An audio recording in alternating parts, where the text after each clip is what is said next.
Hello friends, welcome back to my channel study corner. मैं रिचा। हमारी ये एनसीईआरटी साइंस की क्लास है जिसमें हम क्लास 8th की साइंस को डिस्कस कर रहे हैं। उसी सीरीज़ में आज हम 7वें चैप्टर को डिस्कस करेंगे। इससे पहले 6 चैप्टर तक डिस्कस कर लिए थे। अगर आप वो वीडियोस ना देखे हो तो पहले उन सभी वीडियो को देख लीजिए, क्योंकि आगे के चैप्टर्स तभी समझ में आएंगे जब आप पीछे की चीज़ों को पढ़ के आगे बढ़ेंगे।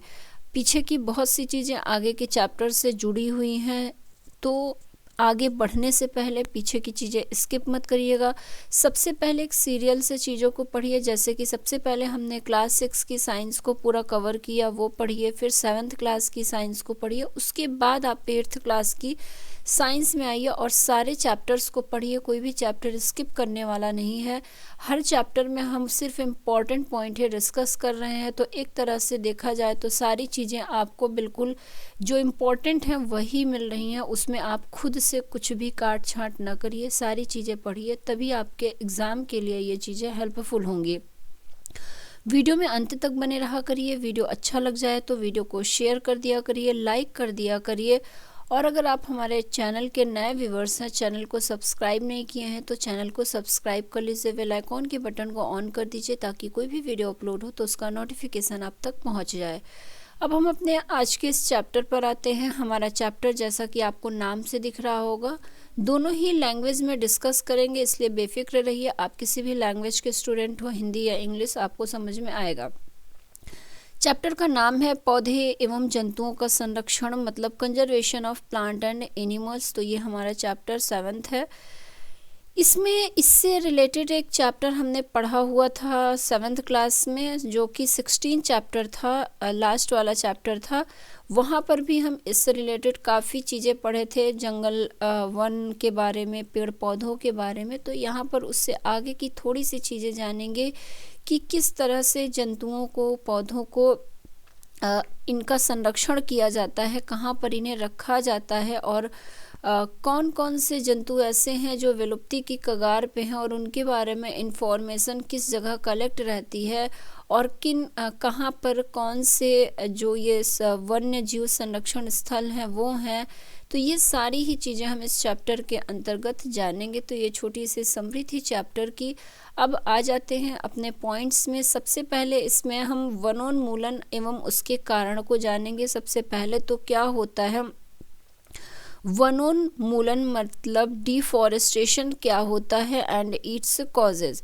तो इसके कारण और वनोन्मूलन को जानेंगे। यहाँ बताया गया है हमारी पृथ्वी पर नाना प्रकार के पौधे एवं जंतु पाए जाते हैं। ये मानव जाति के अस्तित्व एवं भली प्रकार से रहने के लिए आवश्यक होते हैं। आज इन जीवों के अस्तित्व के लिए वनोन्मूलन एक बहुत बड़ा खतरा बन गया है। हम जानते हैं कि वनोन्मूलन का अर्थ है वनों को समाप्त करने पर प्राप्त भूमि का अन्य कार्यों में उपयोग करना।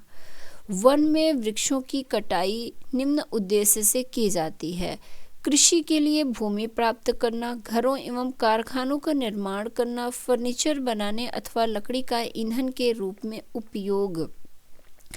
तो ये कुछ कारण दिए हुए हैं वनोन्मूलन के, वनों के कटाई के। दावानल एवं भीषण सूखा भी वनोन्मूलन के कुछ प्राकृतिक कारण है। तो यहाँ पे समझ में आ रहा होगा कि वनोन्मूलन क्या है और उसका कारण क्या है, क्यों वृक्षों की कटाई की जा रही है। तो बताया जा रहा है a great variety of plants and animals exist on earth. They are essential for the well-being and survival of mankind. Today, a major threat to survival of these organisms is deforestation. We know that deforestation means clearing of forest and using that land for other purpose. तो बिल्कुल clear words में लिखा गया है what is deforestation. तो deforestation means क्या है? Clearing of forest and using that land for other purpose. Trees in the forest are cut for some of the purposes mentioned below. तो हमने देख ही लिया है, यहाँ पर बिल्डिंग हाउसेज एंड फैक्ट्रीज की वजह से काटा जा रहा है। कृषि के लिए, लैंड फॉर कल्टीवेशन के लिए है। Making furniture or using wood as a fuel, fuel के लिए। और some natural causes of deforestation are forest fire and several droughts. तो ये कुछ कारण थे जो कि डिफॉरेस्टेशन के थे, वो हमने देख लिया। अब डिफॉरेस्टेशन का जो परिणाम है, इसका इफ़ेक्ट क्या पड़ता है ये बताया गया है आगे आपको। कॉन्सिक्वेंस ऑफ डिफॉरेस्टेशन, तो इसका इफ़ेक्ट हमारे ऊपर, हमारी पृथ्वी के ऊपर क्या पड़ता है, ये चीज़ें आपको यहाँ बताई गई है। वनोन्मूलन से पृथ्वी पर ताप एवं प्रदूषण के स्तर में वृद्धि होती है। इससे वायुमंडल में कार्बन डाइऑक्साइड का स्तर बढ़ता है। भौम जल का स्तर भी निम्नीकरण हो जाता है। उन्हें पता है कि वनोन्मूलन से प्राकृतिक संतुलन भी प्रभावित होता है। तो ये कुछ चीज़ें बताई गई हैं, वनोन्मूलन के इफ़ेक्ट क्या क्या पड़ते हैं। ये प्रोफेसर अहमद हैं, ये बच्चों को बता रहे हैं ये चीज़ें। प्रोफेसर अहमद ने बताया था कि यदि वृक्षों की इसी प्रकार अनवरत कटाई चलती रही तो वर्षा एवं भूमि की उर्वरता में भी कमी आ जाएगी। इसके अतिरिक्त बाढ़ तथा सूखे जैसी प्राकृतिक आपदाओं की संभावना भी बढ़ जाएगी। तो वनोन्मूलन के आप देख सकते हैं, डिफॉरेस्टेशन के कितने साइड इफ़ेक्ट आपको देखने के मिल रहे हैं। आगे फिर बताया गया है, प्रकाश संश्लेषण की क्रिया में पौधों को भोजन बनाने के लिए कार्बन डाइऑक्साइड की आवश्यकता होती है। कम वृक्षों का अर्थ है कार्बन डाइऑक्साइड के उपयोग में कमी आना, जिससे वायुमंडल में इसकी मात्रा बढ़ जाती है। क्योंकि कार्बन डाइऑक्साइड पृथ्वी द्वारा उत्सर्जित ऊष्मीय विकिरणों का प्रग्रहण कर लेती है, अतः इसकी मात्रा में वृद्धि के परिणाम स्वरूप विश्व उष्णन होता है। पृथ्वी के ताप में वृद्धि के जल चक्र का संतुलन बिगड़ता है और वर्षा दर में कमी आती है, जिसके कारण सूखा पड़ता है। तो बहुत सी चीज़ें आपको बता दी गई हैं वनोन्मूलन के बारे में, डिफॉरेस्टेशन के बारे में, कि इससे क्या क्या इफ़ेक्ट पड़ता है हमारी पृथ्वी में। तो सबसे पहला पॉइंट यही बताया गया है, deforestation increases the temperature and pollution level on the अर्थ। सबसे मोस्ट इम्पॉर्टेंट यही पॉइंट था। उसके बाद सेकंड पॉइंट बताया गया है, it increases the level of carbon dioxide in the atmosphere. फिर बताया गया है कि ground water level also gets lowered. तो जब पेड़ पौधे नहीं रहेंगे तो क्या होगा, ग्राउंड जो बारिश का पानी है वो सीधे बह जाएगा, वो ज़मीन में नहीं जाएगा, और ज़मीन में नहीं जाएगा वो पानी, पृथ्वी के अंदर नहीं जाएगा, तो ग्राउंड वाटर लेवल जो है वो बहुत कम हो जाएगा, डिक्रीज हो जाएगा। फिर बताया गया है कि आगे बताया गया है कि the cutting of trees continuous, अगर लगातार जो है पेड़ पौधों की कटिंग होगी और रेनफॉल और फर्टिलिटी सॉइल की कम होगी इससे। फिर आगे बताया गया है कि more ever there will be increased changes of natural climatics such as floods and droughts. तो बाढ़ जैसी घटनाओं की भी हालात आपको वनोन्मूलन के परिणाम स्वरूप देखने को मिल सकते हैं, लगातार पौधों की, पेड़ों की कटाई से। अब आगे फोटोसिंथेसिस वाली प्रोसेस बताई गई है कि plants need carbon dioxide for photosynthesis. Fewer trees would mean that less carbon dioxide will be used up, resulting in its increased amount in the atmosphere. This will lead to global warming. तो global warming सबसे बड़ी समस्या है। अगर दिन प्रतिदिन पौधों की, पेड़ों की कटाई होती रही, डिफॉरेस्टेशन होता रहा तो वही बताया गया है कि this will lead to global warming as carbon dioxide traps the heat rays reflected by the earth. The increase in temperature on the earth disturbs the water cycle and may reduce rainfall. This could cause drought. तो ऐसी परिस्थितियाँ उत्पन्न हो सकती हैं deforestation के परिणाम स्वरूप, सूखा की भी और बाढ़ की भी, दोनों ही कंडीशंस आपको बता दिया गया। अब आगे बताया गया है कि मृदा के गुणों में परिवर्तन आने का जो मुख्य कारण होता है वो वनोन्मूलन है।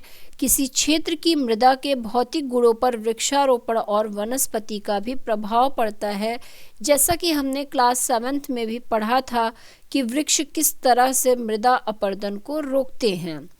भूमि पर जो वृक्षों की कमी हो जाए अगर, तो मृदा अपरदन बहुत ज़्यादा होता है। मृदा की जो ऊपरी लेयर होती है हटाने से नीचे की कठोर चट्टानें दिखाई देने लगती हैं। जब पेड़ पौधे ही नहीं रहेंगे तो आंधी तूफान बारिश से क्या होगा, जो मिट्टी की ऊपरी परत जो सबसे उपजाऊ लेयर होती है वो हवा से बह जाएगी, हवा से उड़ जाएगी, पानी से बह जाएगी। तो इस तरह से वो उपजाऊ लेयर जो है वो हट जाती है मिट्टी से, और उसके नीचे की लेयर हमें दिखाई देने लगती हैं जो कि कठोर चट्टानें होती हैं। इससे मृदा में ह्यूमस की कमी होती है तथा इसकी उर्वरता भी अपेक्षाकृत कम होती है। धीरे धीरे उर्वर भूमि मरुस्थल में परिवर्तित हो जाती हैं। इसे ही मरुस्थलीकरण कहते हैं, डिजर्टिफिकेशन कहते हैं। तो बहुत ही एक जो मेजर कॉज आपको बताया गया है डिफॉरेस्टेशन का कि it leads to the change in soil properties. Physical properties of the soil get affected by plantation and vegetation. फिर यहाँ पर बताया गया है कि trees prevent soil erosion. Fewer trees result in more soil erosion. Removal of the top layer of the soil exposes the lower hard and rocky layers. This soil has less humus and is less fertile. मतलब जो ऊपर वाली layer होती है उसके बाद वाली layer की बात की गई है जो रॉकी लेयर होती है, कि ये लेयर जो है लेस ह्यूमस इसमें होता है और ये लेस फर्टाइल होती है। Gradually the fertile land gets converted into deserts, it is called desertification. तो डिफॉरेस्टेशन की वजह से डिजर्टिफिकेशन की भी घटना आपको देखने को मिल सकती है। फिर आगे बताया गया है वनोन्मूलन से मृदा की जल धारण क्षमता तथा भूमि की ऊपरी सतह से जल के नीचे की ओर अंतः श्रवण पर भी विपरीत प्रभाव पड़ता है, जिसके परिणाम स्वरूप बाढ़ आती है। मृदा के अन्य गुण जैसे पोषक तत्व गठन इत्यादि भी वनोन्मूलन के कारण प्रभावित होते हैं। तो ये सारे ही जो चीज़ें हैं आपको डिफॉरेस्टेशन के जो साइड इफ़ेक्ट हैं उसके जो दुष्प्रभाव हैं वो उसके बारे में बताया जा रहा है। फिर से बताया जा रहा है कि deforestation also lead a decrease in the water holding capacity of the soil. The movement of water from the soil surface into the ground is reduced, so there are floods. The other properties of the soil like nutrient content, texture इत्यादि also change because of deforestation. तो ये सारी चीज़ें जो है deforestation को प्रभावित करती हैं, इफ़ेक्टेड करती हैं। अब आगे बताया जा रहा है आपको फिर से कि वनों से हमें अनेक उत्पाद अनेक प्रोडक्ट प्राप्त होते हैं, जैसे कि शहद हो गया, औषधि लकड़ियाँ हो गई और हमारे जो इमारती लकड़ियाँ हैं वो सभी हो गई। तो अगर वृक्षों की लगातार कटाई होती रहेगी तो इन प्रोडक्ट्स में भी धीरे धीरे कमी आती जाएगी, क्योंकि ये चीज़ें हमें वनों से ही प्राप्त होती हैं। ये हमने 7th क्लास के लास्ट चैप्टर में पढ़ा हुआ था बहुत अच्छे से, ये सारी चीज़ें कि कौन कौन से प्रोडक्ट हमें वनों से प्राप्त होते हैं। अब बताया गया है वन एवं वन्य प्राणियों का संरक्षण कैसे किया जाता है। तो conservation of forest and wild life के बारे में अब बताया जा रहा है आपको।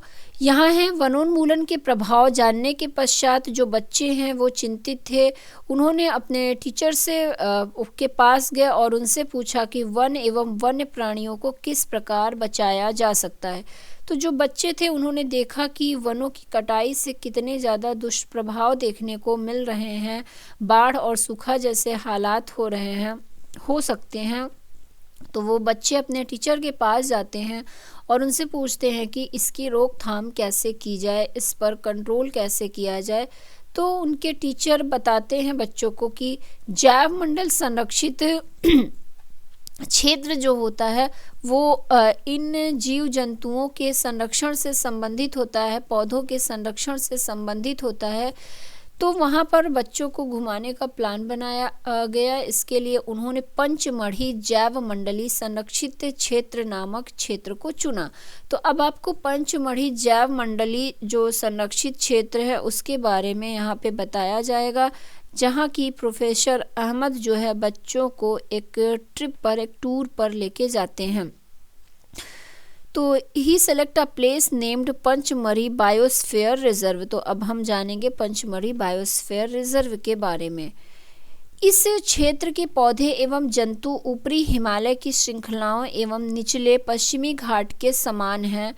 प्रोफेसर अहमद का विश्वास है कि इस क्षेत्र की जैव विविधता अनूठी है। तो ये सारी बातें आपको पंचमढ़ी जो जैव मंडली संरक्षित क्षेत्र है उसके बारे में बताया जा रहा है कि यहाँ की जैव विविधता भी अनूठी है। इन्होंने वन कर्मचारी श्री माधव जी से जैव मंडली संरक्षित क्षेत्र में बच्चों का मार्ग निर्देशन करने का अनुरोध किया। उन्होंने बताया कि जैविक महत्व के क्षेत्रों का संरक्षण हमारी राष्ट्रीय परंपरा का एक भाग है। तो पेड़ पौधों जीव जंतुओं के संरक्षण जो है वो हमारी परंपरा का एक भाग है। हम सभी को जीव जंतुओं और पेड़ पौधों का संरक्षण करना चाहिए, उनकी सुरक्षा करनी चाहिए। अब यहाँ पे बताया गया है जैव मंडल के बारे में कि जैव मंडल क्या होता है, बायोस्फीयर क्या होता है। तो जैव मंडल पृथ्वी का वह भाग है जिसमें सजीव पाए जाते हैं अथवा जो जीवन यापन के योग्य हैं। जैव विविधता का अर्थ है पृथ्वी पर पाए जाने वाले विभिन्न जीवों की प्रजातियां, उनके पारस्परिक संबंध एवं पर्यावरण से उनका संबंध। Biosphere is that part of the earth in which living organisms exist or which supports life. Biological diversity or biodiversity refers to the variety of organisms existing on the earth, their interrelationships and their relationship with the environment. तो ये चीज़ें आपको बताई गई जैव मंडल के बारे में। अब आगे बताया जा रहा है कि हमारे व्यक्तिगत प्रयासों एवं समाज के प्रयासों के अतिरिक्त सरकारी एजेंसियां भी वनों एवं वन्य जंतुओं की सुरक्षा हेतु कार्यरत हैं। सरकार उनकी सुरक्षा और संरक्षण हेतु नियम, विधियां और नीतियां बनाती हैं। वन्य जंतु अभ्यारण्य, राष्ट्रीय उद्यान, जैव मंडल, संरक्षित क्षेत्र इत्यादि पौधों और जंतुओं के लिए संरक्षित एवं सुरक्षित क्षेत्र हैं। तो यहाँ पे कुछ चीज़ें बताई गई हैं जैसे वन्य जंतु अभ्यारण्य, राष्ट्रीय उद्यान, जैव मंडल, संरक्षित क्षेत्र। इन सभी जगहों पे क्या होता है, पौधे और जंतुओं को सुरक्षित रखा जाता है, उनको सेफ रखा जाता है। अब आगे बताया गया है और कुछ इम्पॉर्टेंट चीज़ें। ये जो 3 पॉइंट है काफ़ी इम्पॉर्टेंट है आपके एग्ज़ाम के पॉइंट ऑफ व्यू से। अभ्यारण्य किसे कहते हैं, राष्ट्रीय उद्यान किसे कहते हैं और जैव मंडल आरक्षित क्षेत्र किसे कहते हैं। अभ्यारण्य क्या होता है, यहाँ पे बताया गया है वह क्षेत्र जहाँ जंतु एवं उनके आवास किसी भी प्रकार के विक्षोभ से सुरक्षित रहते हैं, वो क्या कहलाते हैं, अभ्यारण्य कहलाते हैं। ठीक है, अभ्यारण्य को हम क्या बोलेंगे, वाइल्ड लाइफ सेंचुरी बोलेंगे। तो areas where animals are protected from any disturbance to them and their habitat, इसे ही हम क्या कहेंगे, वाइल्ड लाइफ सेंचुरी कहेंगे। तो ये समझ में आ गया होगा। आगे आपको राष्ट्रीय उद्यान के बारे में बताया जा रहा है। नेशनल पार्क क्या होता है, तो वन्य जंतुओं के लिए आरक्षित क्षेत्र जहां वह स्वतंत्र रूप से आवास एवं प्राकृतिक संसाधनों का उपयोग कर सकते हैं, इसे क्या कहते हैं, नेशनल पार्क कहते हैं। Areas reserved for wildlife where they can freely use the habitats and natural resources. फिर आगे जैव मंडल आरक्षित क्षेत्र के बारे में बताया गया है। बायोस्फीयर रिजर्व जिसे कहा जाता है वन्य जीवन, पौधों एवं जंतु संसाधनों और उस क्षेत्र के आदिवासियों के पारंपरिक ढंग से जीवन यापन हेतु विशाल संरक्षित क्षेत्र। तो बायोस्फीयर रिजर्व के अंतर्गत ये बहुत लार्ज एरिया होता है जहाँ पर आपको वाइल्ड लाइफ, प्लांट, एनिमल और जो वहाँ के traditional life of the tribals हैं उनके लिए ये संरक्षित स्थान होता है, यहाँ पर इन्हें संरक्षण दिया जाता है। तो बायोस्फीयर रिजर्व के बारे में बताया जा रहा है। Large areas of protected land for conservation of wild life, plant and animal resources and traditional life of the tribals living in the areas. तो ये हमारा जैव मंडल आरक्षित क्षेत्र होता है। अभी इसके बाद जैव मंडल आरक्षण के बारे में बताया गया है कि जैव मंडल आरक्षण या जैव मंडल आरक्षित क्षेत्र किसे कहते हैं। यहाँ पे बताया गया है जैव विविधता के संरक्षण के उद्देश्य से जैव मंडल आरक्षित क्षेत्र बनाए गए हैं। जैसा कि आप जानते हैं कि जैव विविधता का अर्थ है किसी क्षेत्र विशेष में पाए जाने वाले सभी पौधों, जंतुओं और सूक्ष्म जीवों की विभिन्न प्रजातियां। किसी क्षेत्र का जैव मंडल आरक्षित क्षेत्र उस क्षेत्र की जैव विविधता एवं संस्कृति को बनाए रखने में सहायक होता है। किसी जैव मंडल आरक्षित क्षेत्र के अंतर्गत अन्य संरक्षित क्षेत्र भी हो सकते हैं। पंचमढ़ी जैव मंडल आरक्षित क्षेत्र में सतपुड़ा नामक एक राष्ट्रीय उद्यान तथा बोरी एवं पंचपढ़ी नामक दो वन्य जंतु अभयारण्य भी हैं। तो कहने का मतलब ये है कि जो जैव मंडल आरक्षित क्षेत्र होते हैं उसके अंतर्गत आपको राष्ट्रीय उद्यान भी मिल सकते हैं और वन्य जंतु अभयारण्य भी मिल सकते हैं। तो आगे आपको दिखाया गया है ये सारी चीज़ें भी, इसके बारे में भी ये जैसे इस इमेज में आ जाते हैं। यहाँ पर ये पंचमढ़ी जैव आरक्षित क्षेत्र है, यहाँ पे ये आपको बोरी अभयारण्य भी दिखाया गया है, सतपुड़ा राष्ट्रीय उद्यान भी दिखाया गया है, पंचमढ़ी अभयारण्य भी दिखाया गया है। तो इस तरह से कहा जाए तो पंचमढ़ी जैव मंडल आरक्षित क्षेत्र के अंतर्गत यहाँ पर अभयारण्य भी आएगा, राष्ट्रीय उद्यान भी आते हैं। तो ये हमारा था बायोस्फीयर रिजर्व के बारे में, बायोस्फीयर रिजर्व के आरक्षण के बारे में, उसके संरक्षण के बारे में। तो ये चीज़ें आपको समझ में आ गई होगी कि हमने यहाँ पर क्या बताया पंचमढ़ी बायोस्फीयर रिजर्व के बारे में। तो फिर से एक बार ये सारी चीज़ें इंग्लिश में बताती हूँ ताकि जो इंग्लिश लैंग्वेज वाले बच्चे हैं उनको भी समझने में आसानी हो।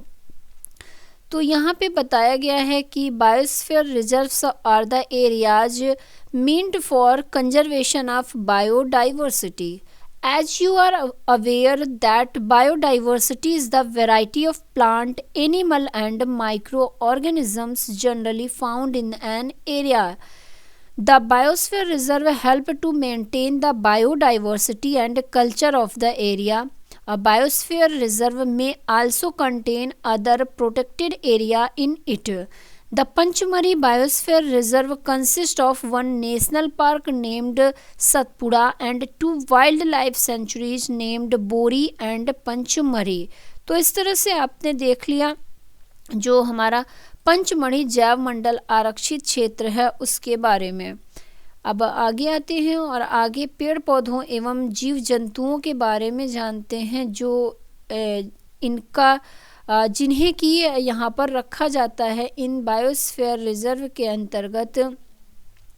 तो यहाँ पे बताया गया है किसी विशेष क्षेत्र में पाए जाने वाले जो पेड़ पौधे होते हैं उस क्षेत्र के वनस्पति जात एवं जो जीव जंतु होते हैं वो प्राणी जात कहलाते हैं। तो ये चीज़ समझ में आ गई होगी। यहाँ बात हो रही है फ्लोरा और फना की। The plant and animal found in the particular area. जब प्लांट जो पर्टिकुलर एरिया में पाया जाएगा उसे फ्लोरा कहेंगे और जो एनिमल है जो पर्टिकुलर एरिया में पाया जाएगा उसे हम फना कहेंगे। तो फ्लोरा और फना भी एग्जाम में क्वेश्चन बनता है कि फ्लोरा किससे संबंधित है, तो प्लांट के कंजर्वेशन से संबंधित है, और फना किससे संबंधित है, तो एनिमल के कंजर्वेशन से संबंधित है। तो ये चीज़ें समझ में आ गई। अब आगे कुछ और भी चीज़ें दी गई हैं। यहाँ पे साल, सागौन, आम, जामुन, सिल्वर, फर्न, अर्जुन इत्यादि जो हैं ये हमारे फ्लोरा के अंतर्गत आते हैं क्योंकि ये प्लांट होते हैं। और चिंकारा, नील गाय, बार्किंग हिरण, चीतल, तेंदुआ, जंगली कुत्ता, भेड़िया इत्यादि पंचमढ़ी जैव मंडल आरक्षित क्षेत्र के फना हैं। तो ये कुछ फ्लोरा और फना के आपको एग्जाम्पल भी बता दिए गए हैं जो कि जिनका कंजर्वेशन किया जाता है हमारे बायोस्फीयर रिजर्व के अंतर्गत। तो यहाँ पर इनकी इमेज भी आपको दिख रही होगी। ये जंगली कुत्ता है, ये चीतल है, और यहाँ पर ये भेड़िया दिख रहा है, तेंदुआ ये हो गया आपका, फर्न हो गया, जामुन। तो ये सभी इन सभी के संरक्षण की बहुत आवश्यकता है क्योंकि दिन ब दिन इनकी जो स्पेशीज, इनकी जाति में कमी आ रही है। ये जानवर विलुप्ति की कगार पे हैं, तो इनका संरक्षण बहुत आवश्यक है। तो ऐसे बायोस्फीयर रिजर्व में इनका संरक्षण किया जाता है।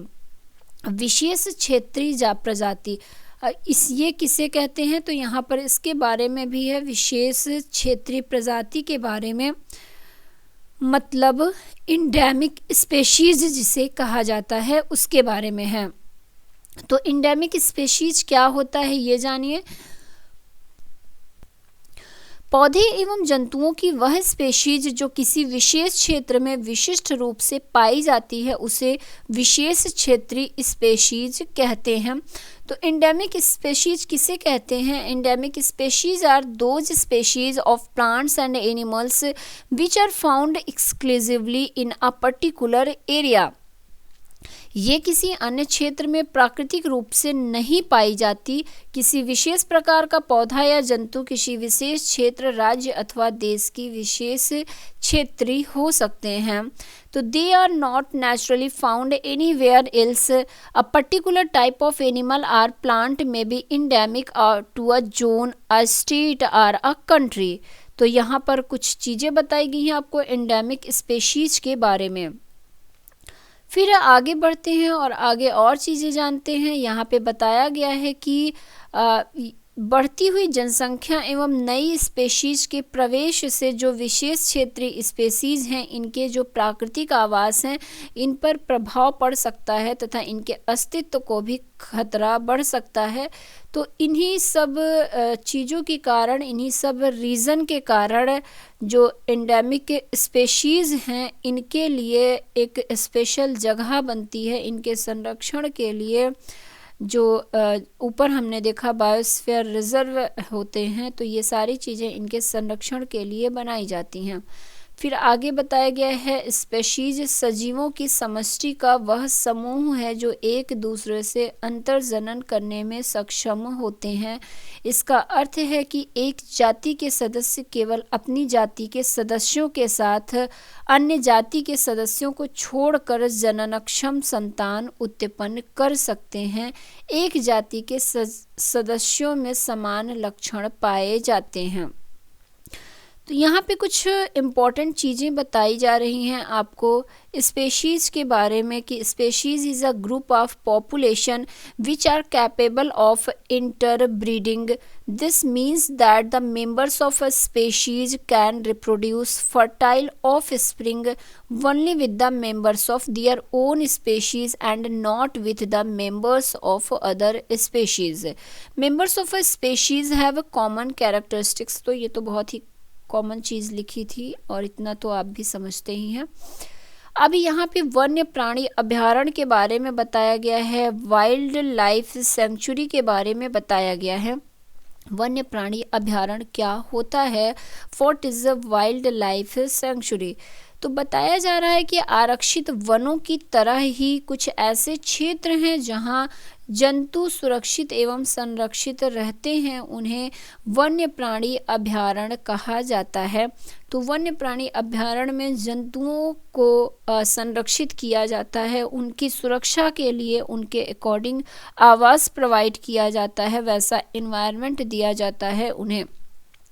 अभयारण्य वह स्थान है जहां प्राणियों और जंतुओं को मारना या शिकार करना अथवा पकड़ना पूर्णतः निषिद्ध होता है।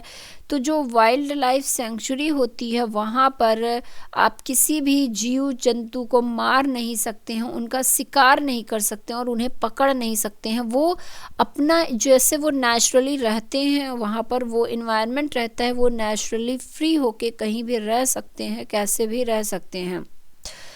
तो यही काम है वाइल्ड लाइफ सेंचुरी का। बताया जा रहा है कि Wildlife sanctuary likes reserve forests provide protection and suitable living conditions to wild animals. फिर आगे बताया जा रहा है कि people living in wildlife sanctuaries are allowed to do certain activities such as grazing by their livestock collecting. तो collection के लिए कलेक्टिंग ये चीज़ें बताई गई हैं, कलेक्टिंग और मेडिसिनल प्लांट, फायरवुड etc। तो ये तो आगे है, इसको देख लेते हैं एक बार।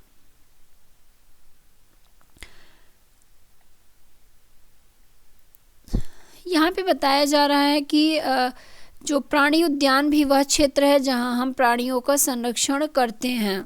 तो प्राणी उद्यान में प्राणियों का संरक्षण होता है और वन्य प्राणी अभ्यारण्य में जीवों का संरक्षण होता है, वही चीज़ें हैं घूम फिर के। अब आगे आपको राष्ट्रीय उद्यान के बारे में बताया जाएगा। राष्ट्रीय उद्यान क्या होता है, नेशनल पार्क क्या होता है, इसके बारे में। तो ऐसा विशाल आरक्षित क्षेत्र तथा पर्यावरण के संपूर्ण संगठकों का संरक्षण करने में पर्याप्त है, इन्हें राष्ट्रीय उद्यान कहते हैं। तो यहाँ पे सबसे पहले आपको सतपुड़ा राष्ट्रीय उद्यान का एग्जाम्पल दिया गया है कि सतपुड़ा राष्ट्रीय उद्यान के बारे में बता रहे हैं टीचर बच्चों के कि जो सतपुड़ा राष्ट्रीय उद्यान है वो विशाल आरक्षित क्षेत्र है तथा पर्यावरण के संपूर्ण संगठकों का संरक्षण करने में पर्याप्त है, इन्हें राष्ट्रीय उद्यान कहते हैं। यह वनस्पति जात, प्राणी जात, दृश्य भूमि तथा ऐतिहासिक वस्तुओं का संरक्षण करते हैं। तो इसके अंतर्गत सभी चीज़ें आ जाएंगी। राष्ट्रीय उद्यान या नेशनल पार्क के अंतर्गत सभी चीज़ों के कंजर्वेशन से रिलेटेड ये है, चाहे वो आपके वनस्पति हो, चाहे प्राणी हो, चाहे भूमि हो, चाहे ऐतिहासिक वस्तुओं हों, उन सभी का संरक्षण हमारे नेशनल पार्क के अंतर्गत किया जाता है। अब सतपुड़ा राष्ट्रीय उद्यान हमने पहले देखा, तो बताया जा रहा है जो सतपुड़ा राष्ट्रीय उद्यान है वो भारत का प्रथम आरक्षित वन है। तो मोस्ट इम्पॉर्टेंट ये पॉइंट है, ये क्वेश्चन कभी भी एग्जाम में आपको देखने को मिल सकता है कि Satpura national park is the first reserve forest of India. तो ये हमारा पहला जो है भारत का प्रथम आरक्षित वन है। सर्वोत्तम किस्म की जो सागौन के प्लांट होते हैं वो सतपुड़ा राष्ट्रीय उद्यान में मिलते हैं। समझ में आ गया होगा आपको नेशनल पार्क के बारे में, इसमें क्या होता है। इसमें they preserve flora, fauna, landscape and historic objects of an area. उसके बाद तो सतपुड़ा के बारे में बता ही दिया है। तो यहाँ पे जब भी आपको सागौन के बारे में पूछे कि सागौन के वन कहाँ पर ज़्यादा मात्रा में मिलते हैं या उत्तम किस्म की सागौन कहाँ पर मिलती है, तो यह सतपुड़ा राष्ट्रीय उद्यान, सतपुड़ा नेशनल पार्क में मिलती है। अब आगे आपको सतपुड़ा राष्ट्रीय उद्यान के बारे में कुछ और चीज़ें बताई गई हैं कि जो सतपुड़ा राष्ट्रीय उद्यान है उसकी चट्टानों में सरण भी स्थित है, मतलब आवास भी बने हैं। यह इन वनों में मनुष्य की गतिविधियों के प्रागैतिहासिक प्रमाण हैं, जिससे हमें आदि मानव के जीवन यापन के बारे में पता चलता है। चट्टानों के इन मानव आवासों में कुछ पेंटिंग कलाकृतियाँ भी मिलती हैं। पंचमढ़ी जैव मंडल संरक्षित क्षेत्र में 55 चट्टान आवास की पहचान की जा चुकी है। जंतु एवं मनुष्य को इन कलाकृतियों में लड़ते हुए शिकार, नृत्य एवं वाद्य यंत्रों को बजाते हुए दर्शाया गया है। तो जो सतपुड़ा राष्ट्रीय उद्यान है वहाँ अनेक जो आवास है मनुष्यों द्वारा निर्मित वो भी पाए गए हैं। वो वनों में मनुष्यों की गतिविधियों के प्रागैतिहासिक प्रमाण को दर्शाते हैं, जो आदि मानव थे उनके जीवन यापन के बारे में बताते हैं। Rock shelters are also found inside the Satpura national park. These are evidence of prehistoric human life in these jungles. These give us an idea of the life of primitive people. Rock painting are found in these shelters. A total of 55 rock shelters have been identified in Panchmari Biosphere Reserve. Figure of animal and men fighting, hunting, dancing and playing musical instruments are depicted in these paintings. Many tribals still live in the area. तो ये जो इनके चट्टानों में जो आवास पाए गए थे उसमें बहुत सी कलाकृतियाँ बनी थी, बहुत सी पेंटिंग बनी थी। उन पेंटिंग में इन आदि मानव के बारे में बहुत कुछ पता चलता है, जैसे कि उन पेंटिंग्स में जो वाद्य यंत्र हैं वो बजाते हुए दर्शाया गया था। शिकार जो शिकारी थे वो शिकार से लड़ते हुए दिखाए गए थे, नृत्य करते हुए आदिवासियों को दिखाया गया था। तो उस वक्त जैसा उनका रहन सहन था, जो चीज़ें थी उससे रिलेटेड पेंटिंग बनी हुई थी। तो बहुत सी जानकारियाँ भी ऐसी पेंटिंग से हमें मिलती हैं। आगे बताया गया है सतपुड़ा बाघ आरक्षित क्षेत्र। हमारी सरकार ने बाघों के संरक्षण हेतु प्रोजेक्ट टाइगर अथवा बाघ परियोजना भी लागू किया है। तो जो प्रोजेक्ट टाइगर या बाघ परियोजना है उसके बारे में आगे बताया जा रहा है आपको कि इसके अंतर्गत जो बाघ हैं, जो लायन हैं, जो टाइगर हैं, जिनकी स्पेशीज़ कम हो रही हैं, जो विलुप्ति की कगार पे हैं, उनके संरक्षण के लिए ये टाइगर रिजर्व बनाए गए हैं। प्रोजेक्ट टाइगर रिजर्व या बाघ परियोजना बनाए गए हैं। तो यहाँ पर बाघों की उत्तरजीविता एवं संवर्धन करना इनका उद्देश्य होता है ऐसी परियोजनाओं का। तो ये कुछ बाघ हैं, कुछ जानवर हैं जो कि इनकी स्पेशीज़ कहा जाए तो दिन प्रतिदिन कम हो रही है और इनकी संख्या में बहुत ज़्यादा कमी आ गई है। तो इनका संरक्षण करना सरकार की जिम्मेदारी है। इस वजह से भी ऐसे रिजर्व सेंटर को बनाया जाता है जहां ऐसे जीवों का संरक्षण किया जाता है, जैसे बाघ हो गया, जंगली भैंसा हो गया, बारहसिंघा हो गया। इन सभी की संख्या बहुत कम हो चुकी है। अब बाघ के बारे में बताया गया है कि बाघ उन स्पेशीज़ में से एक हैं जो धीरे धीरे हमारे वनों से विलुप्त होते जा रहे हैं, परंतु जो सतपुड़ा आरक्षित क्षेत्र है वहाँ पर बाघों की संख्या में वृद्धि हो रही है। अतः यह संरक्षण का अनूठा उदाहरण है। किसी समय शेर, हाथी, जंगली भैंसे तथा बारहसिंघा भी सतपुड़ा राष्ट्रीय उद्यान में पाए जाते थे। वे जंतु जिनकी संख्या एक निर्धारित स्तर से कम होती जा रही है और वे विलुप्त हो सकते हैं, वह संकटापन्न जंतु कहलाते हैं। तो बहुत ही इम्पॉर्टेंट चीज़ आपको यहाँ पे बताई गई है संकटापन्न जंतु के बारे में। जो इंडेंजर्ड एनिमल्स हैं उनके बारे में, मतलब जो विलुप्ति की कगार पे हैं या जो धीरे धीरे ख़त्म हो रहे हैं, तो इनके बारे में संकटापन्न जंतु कहलाते हैं। ऐसे जंतु जिनकी संख्या एक निर्धारित स्तर से कम होती जा रही है और वे धीरे धीरे विलुप्त हो रहे हैं। फिर डायनासोर के विषय में याद दिलाया कि जो लाखों वर्ष पूर्व विलुप्त हो चुके हैं। तो पहले डायनासोर जैसा एक एनिमल भी बहुत भारी भरकम, बहुत विशाल एनिमल पाया जाता था, लेकिन अब आप उसे नहीं देख सकते हैं क्योंकि अब वो विलुप्त हो चुके हैं पूरी तरह से। तो इसी तरह से जो और जीव जंतु हैं जो विलुप्ति की कगार पे हैं, उनका संरक्षण किया जा रहा है ताकि उनके जीवों की संख्या बढ़ाई जाए, उनका संरक्षण किया जा सके। तो कुछ जीवों की प्राकृतिक आवास में व्यवधान होने से उनके अस्तित्व को खतरा पैदा हो गया है। तो दिन ब दिन जो वनों की कटाई हो रही है और जो जानवर हैं उनका शिकार किया जा रहा है, क्योंकि उनकी जो खाल होती है वो बहुत महंगे दाम पे बिक जाती है विदेशों में। तो इस वजह से भी बहुत से जानवरों को मारा जा रहा है और वे विलुप्ति की कगार पे पहुंच रहे हैं। किसी क्षेत्र के सभी पौधे, प्राणी एवं सूक्ष्म जीव अजैव घटकों जैसे जलवायु, भूमि, नदी, डेल्टा इत्यादि संयुक्त रूप से किसी पारितंत्र का निर्माण करते हैं। तो यहाँ आपको पारितंत्र के बारे में भी बताया गया है कि पारितंत्र का निर्माण कैसे होता है। तो किसी क्षेत्र के जो सभी पौधे हैं, प्राणी हैं एवं सूक्ष्म जीव अजैव घटकों जैसे जलवायु, भूमि, नदी, डेल्टा इत्यादि जब संयुक्त रूप से ये मिलते हैं तो ये किसी पारितंत्र का निर्माण करते हैं।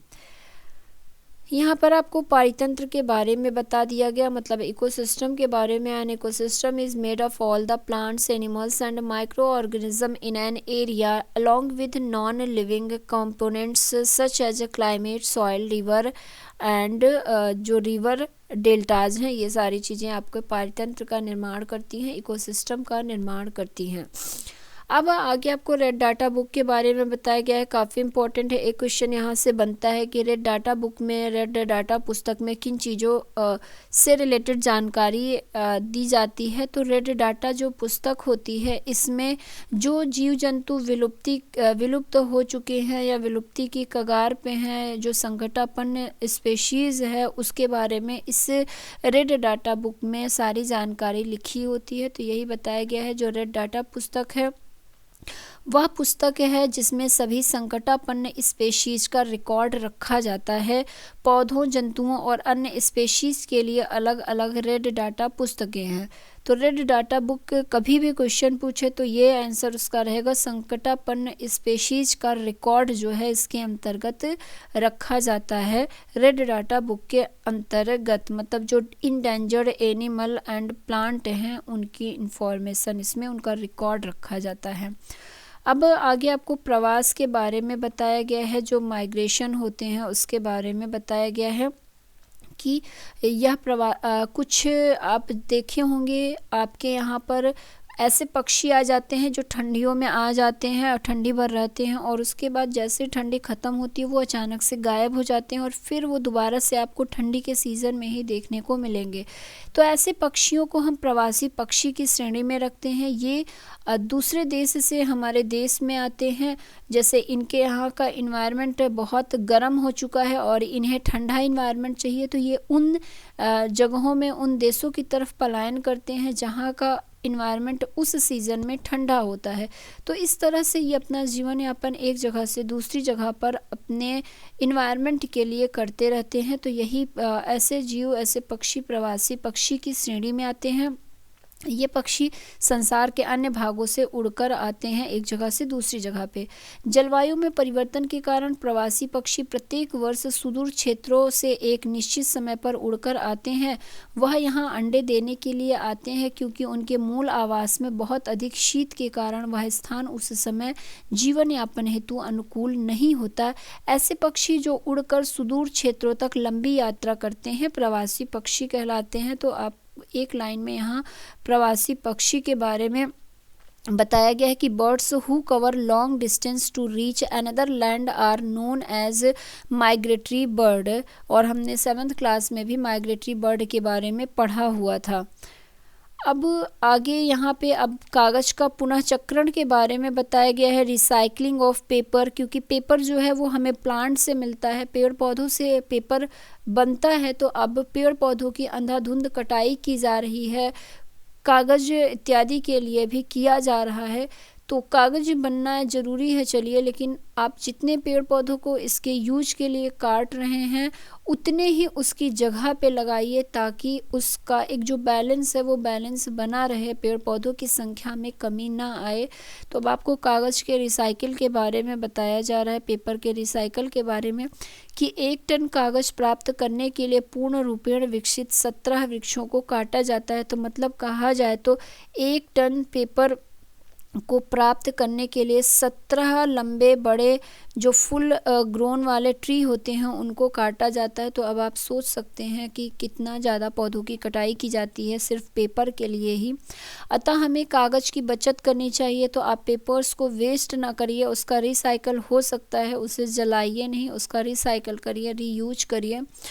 प्रोफेसर अहमद यह भी बताते हैं कि उपयोग के लिए कागज़ का 5 से 7 बार तक पुनः चक्रण किया जा सकता है। तो कागज़ ऐसा मटेरियल है जिसको आप 5 से 7 बार उसका पुनः रिसाइकल कर सकते हैं, रीयूज कर सकते हैं। यदि कोई छात्र दिन में मात्र 1 कागज़ की बचत करता है तो हम 1 वर्ष में अनेक वृक्ष बचा सकते हैं। तो इस तरह से आपको फालतू के पेज को, कागज़ को वेस्ट नहीं करना चाहिए, पेपर को वेस्ट नहीं करना चाहिए, क्योंकि उस एक पेपर के लिए एक वृक्ष अपनी बलिदानी देता है। इसके द्वारा हम न केवल वृक्षों को बचाएंगे वरन कागज उत्पादन के उपयोग में आने वाले जल एवं ऊर्जा की भी बचत कर सकेंगे। इसी के साथ साथ कागज उत्पादन के उपयोग में आने वाले हानिकारक रसायनों में भी कमी आ जाएगी। तो ये चीज़ आपको समझ में आ गई होगी। अब आगे आपको बताया गया है पुनर्रोपण के बारे में कि पुनर्रोपण क्या होता है, जिसे आप डिफॉरेस्टेशन कहते हैं, ये क्या होता है। तो पुनर्रोपण में काटे गए वृक्षों की कमी पूरी करने के उद्देश्य से नए वृक्षों का रोपण करना। रोपण वाले वृक्ष सामान्यतः उसी स्पेशीज के होते हैं जो उस वन में पाए जाते हैं। हमें कम से कम उतने वृक्ष तो लगाने ही चाहिए जितने हम काटते हैं। प्राकृतिक रूप से भी वन का पुनर्रोपण हो सकता है। यदि वनोन्मूलित क्षेत्र को आबादित छोड़ दिया जाए तो यह स्वतः पुनर्स्थापित हो जाता है। प्राकृतिक पुनर्वरोपण में मानव गतिविधियों का कोई स्थान नहीं है। हम अपने वनों को अब तक बहुत अधिक नष्ट कर चुके हैं। यदि हमें अपने आगे की पीढ़ी के लिए हरी संपदा बनाए रखनी है तो अधिक से अधिक वृक्षारोपण ही एकमात्र विकल्प है। तो आपको रिफॉरेस्टेशन के बारे में बताया गया है यहाँ पे कि वनों की कटाई कम करिए और ज़्यादा से ज़्यादा पेड़ पौधों को लगाइए, तभी आप रिफॉरेस्टेशन को बैलेंस कर सकते हैं। तो reforestation is restocking of the destroyed forest by planting new trees. फिर बताया गया है कि the planted tree should generally be of the same species which were found in the forest. We should plant at least as many trees as well cut. फिर कहा जा रहा है कि reforestation can take place naturally also if the deforested areas is left undisturbed, it restabilises itself. In a natural reforestation, there is no role of a human being. We have already caused tremendous damage to our forest. If we have to retain our green wealth for future generation, plantation of more trees is the only option. तो plantation he सिर्फ एक option है अगर आप अपने future में हरियाली देखना चाहते हैं, अपने बच्चों के फ्यूचर में हरियाली देखना चाहते हैं। तो ये चीज़ें यहाँ पे आपको बताई गई है। फिर आगे बताया गया है कि भारत में एक वन अधिनियम भी बनाया गया है। वनों के संरक्षण से संबंधित ये अधिनियम है जिसका उद्देश्य क्या है, प्राकृतिक वनों का परिरक्षण और संरक्षण करना, साथ ही साथ ऐसे उपाय भी करना जिससे वन में और उसके समीप रहने वाले लोगों की आधारभूत आवश्यकताओं की पूर्ति हो सके। तो भारत वन संरक्षण के बारे में भी पूछ लेता है, इसका उद्देश्य क्या है, ये क्यों बनाया गया है भारत वन संरक्षण अधिनियम। तो भारत वन संरक्षण अधिनियम India we have the forest conservation act. This act is aimed at preservation and conservation of natural forest and meeting the basic needs of the people living in or near the forest। तो ये चीज़ें आपको बता दी गई हैं। इसी के साथ हमारा ये चैप्टर जो है वो ख़त्म हो रहा है।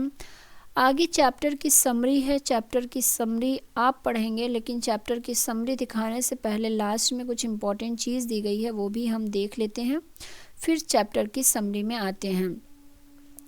तो एक तो यहाँ पे बहुत ही इम्पॉर्टेंट पॉइंट दिया गया है कि कर्नाटक सरकार ने प्रोजेक्ट हाथी नामक परियोजना राज्य में एशियन हाथी की सुरक्षा हेतु प्रारंभ किया है।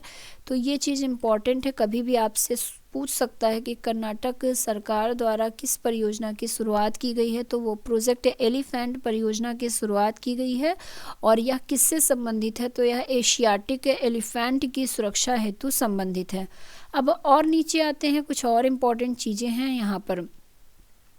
यहाँ पे बताया गया है कि विश्व में जंगली बाघों की आधी से अधिक संख्या भारत में पाई जाती है। तो जो जंगली बाघ होते हैं उनकी आधी से ज़्यादा संख्या हमारे भारत में पाई जाती है।